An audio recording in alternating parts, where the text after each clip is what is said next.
Oi, gente. Então, a gente está encerrando, né, os nossos assuntos. Claro que tem muita coisa para a gente ver ainda. Mas a gente vai falar então sobre a campanha abolicionista, né, que é quando ocorre de verdade, vamos colocar entre aspas, a abolição da escravatura. Então, depois da Guerra do Paraguai, que foi o trabalho que vocês fizeram, que a gente viu que teve bastante escravizado que participou e que tinha feito um acordo com o governo que ia receber a alforria e não recebeu, muitas pessoas então vão passar a apoiar a abolição da escravidão no Brasil, né? Vendo como aquela situação foi injusta a todos aqueles escravizados. O governo de Dom Pedro II, então, tentando acalmar os ânimos, ele vai aprovar algumas leis que a gente já viu aqui, que é a lei do ventre livre e depois a lei do sexagenário.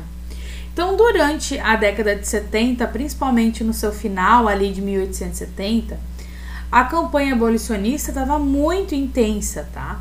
Então, a gente vai ter grupos que defendiam a luta dos parlamentares pela abolição, ou seja, que fossem os deputados que fizessem leis que, de fato, colocariam a abolição em prática.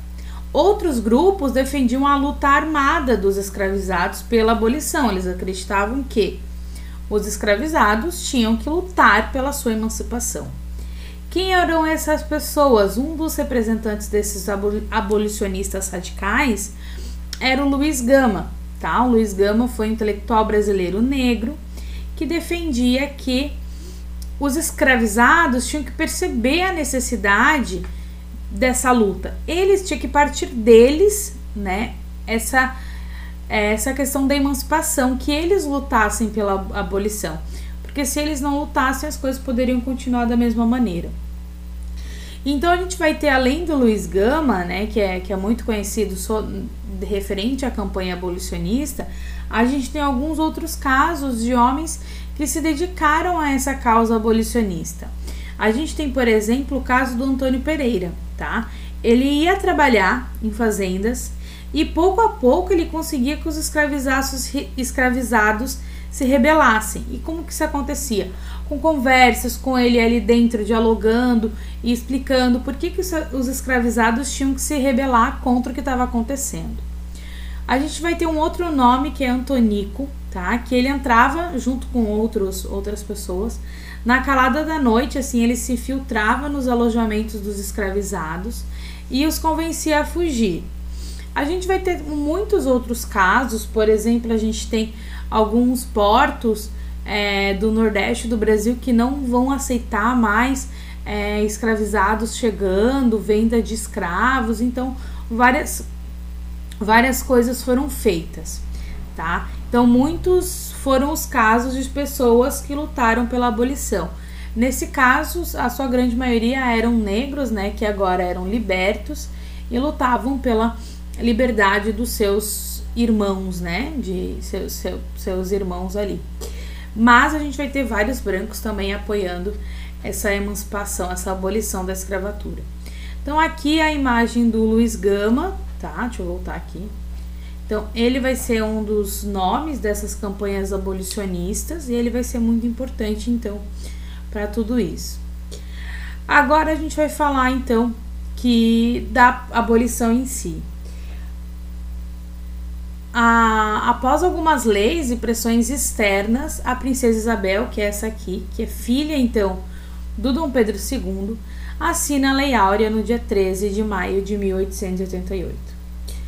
Mas a abolição não vai ser um gesto bondoso da princesa, tá? Ela não acordou e pensou, nossa, como esse grupo está sofrendo, vou abolir a escravidão. Não foi isso.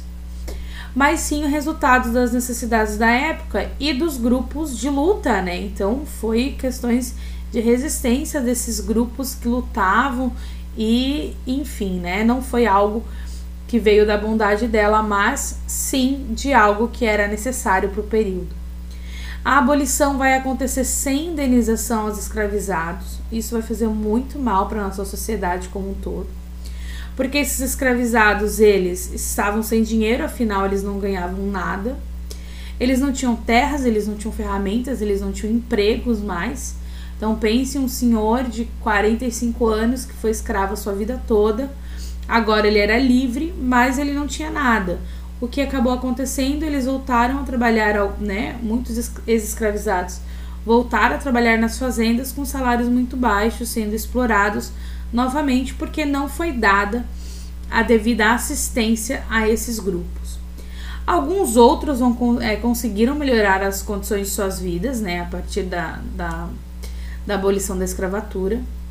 A abolição não vai acabar com os problemas sociais e sociais no Brasil. A gente vai ter até hoje uma grande desigualdade social em que negros ganham menos que brancos e assim por diante, sofrem mais violência.